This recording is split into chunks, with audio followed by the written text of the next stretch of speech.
Good evening, everyone. This coming Shabbos, we're going to begin the book of Deuteronomy. No, I have no idea what Deuteronomy means in English, but I can tell you it translates into Sefer Devarim. Sefer Devarim is the last of the 5 books of Moses, the 5 books of the Torah, and it's the one that transitions from the Jewish people being in a desert for a generation to the entrance and conquest of the land of Israel, led by Yehoshua, led by Joshua. And if you look throughout this book, you'll notice that there is a lot of repetition. There is a lot of the review of ideas that we have seen before.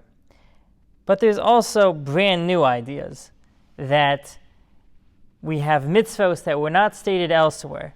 You don't have to take my word for it. You can go back and forth comparing. That'll keep you guys out of trouble for a while anyway. Or you could just take my word for it. But at the bottom line is there is a lot of repetition throughout the book of Devarim.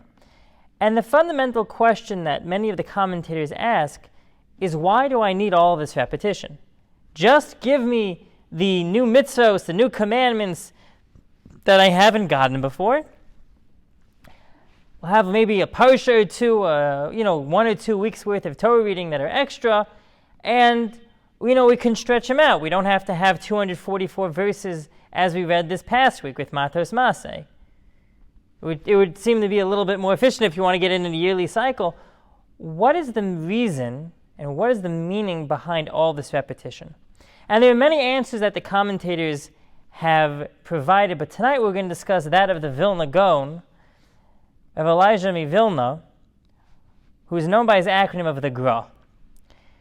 And he says that this book of the Torah is a segue not only between the Jewish people living in the desert to living in the land of Israel, but it's a segue between the written Torah, the Torah Shebechsav, and the oral Torah, the Torah Sheba'al Peh. And the Torah Sheba'al Peh includes the Gemara, it includes the Mishnah, it includes the explanation and exegesis of the written Torah. One way to look at it is the written Torah is like the crib notes, and the oral Torah would be all the dialogue that comes forth from those notes. And there are many reasons why Hashem structured his Torah in this manner, and it's beyond the scope of this discussion to go into it. But just know there is a lot of meaning behind the bifurcation between the written Torah and the oral Torah. But the focus, according to the Grav Sefer Devarim, is that it's the segue into Torah Sheba'al Peh, the oral Torah. And he points out to a nuance that you won't see anywhere else besides for this section. In this section, Moshe Rabbeinu, Moses is speaking to the Jewish people in the first person. Elsewhere, the Torah will say, Vaydaber Hashem al Moshe lemor, and God commanded to Moses with the following statements. And then Moses said the following to the Jewish people when he relays God's command. But in the book of Devarim, in Sefer Devarim, you'll notice Moshe Rabbeinu says, and God spoke to me, and God told me the following, and I told you. There's a lot of emphasis on the I. But the fact is, it's not Moshe Rabbeinu speaking of his own ego.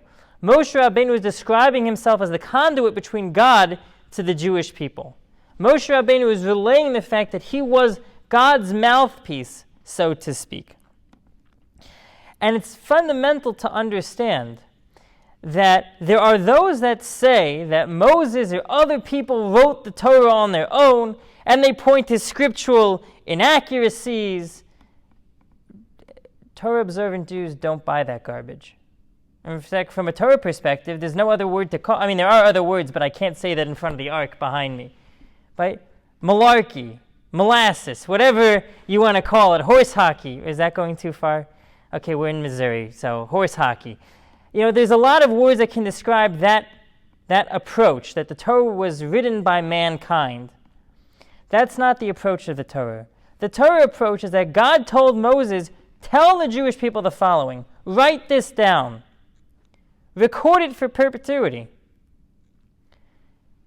Moshe Rabbeinu, in the book of Devarim, is telling us that is how he is functioning. That he is the conduit between God and the Jewish people. But not only that, there are many concepts throughout the Torah that we only know because Moses is that conduit.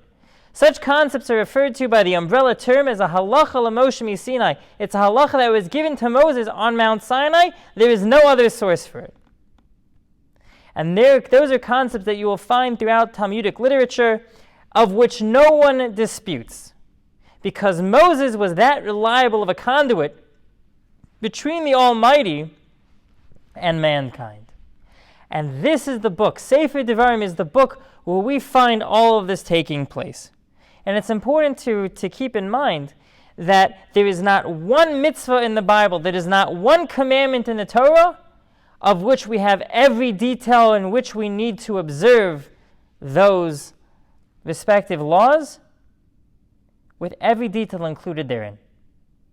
Meaning, we rely on our practical observance of God's command.